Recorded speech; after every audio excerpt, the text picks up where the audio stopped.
चलो देखो एक्सरसाइज 4 सवाल नंबर एक्सरसाइज 5.1 सवाल नंबर 4 का तीसरा। हमको बताना है कि यह श्रेणी एपी में है कि नहीं। अगर एपी में है तो और 3 पद निकालना है, नहीं रहेगा तो नहीं निकालना है। तो देखो हम लोग डी का मान निकालेंगे। अगर डी का मान हमें बराबर आया तो एपी में है, नहीं आया तो नहीं है। ठीक है, तो a2 माइनस a1, a2 का मान माइनस का 3.2 माइनस 1.2 माइनस 3.2 माइनस माइनस ये कितना हो गया 1.2 प्लस माइनस। तो 2 में से 2 गया 0, 3 में से गया 2 माइनस का 2.0 मतलब माइनस का 2। ठीक है, डी का मान कितना है माइनस का 2। फिर डी का मान निकालेंगे ना। डी बराबर a3 माइनस a2, a3 का मान माइनस का 5.2 a2 का मान माइनस का 3.2 माइनस का 5.2 minus minus plus 3.2 plus minus. तो घटा देंगे 2 में से 2 गया 0, 5 में से 3 गया 2 माइनस 2.0 मतलब माइनस का 2। ठीक है, फिर डी का मान a4 माइनस a3, a4 का मान माइनस का 7.2 a3 का मान माइनस का 5.2 माइनस का 7.2 माइनस माइनस प्लस। फिर घटा देंगे ना प्लस माइनस माइनस 0 2 माइनस का 2.0 माइनस का 2 मतलब यहाँ पर देख रहे तो डी का मान हमेशा मेरा माइनस का 2 आ रहा है।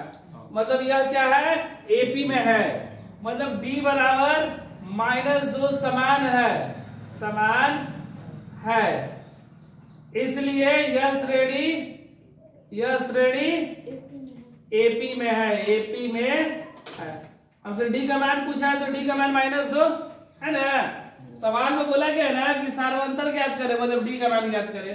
और 3 पद, क्या को पद इसमें दिया है a1 a2 a3 a4। हमको क्या निकालना है a5 a6 a7, यही ना। हम लोग क्या निकालेंगे यहाँ पर निकाल दे रहे हैं हम।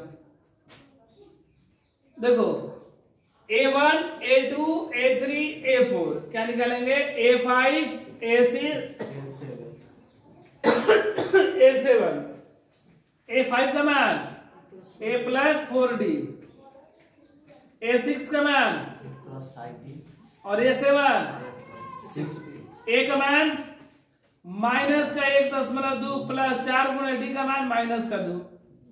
ठीक है, माइनस का 1.2 प्लस माइनस 4 दूना 8, 8 और 1 माइनस का 9.2। 8 को एक ही ना कि मैं मतलब 8 2 10 का 0 1 2 दशमलव। देखो 8 को हम लोग 8.0 भी लिख सकते हैं, तो 2 8 1 9।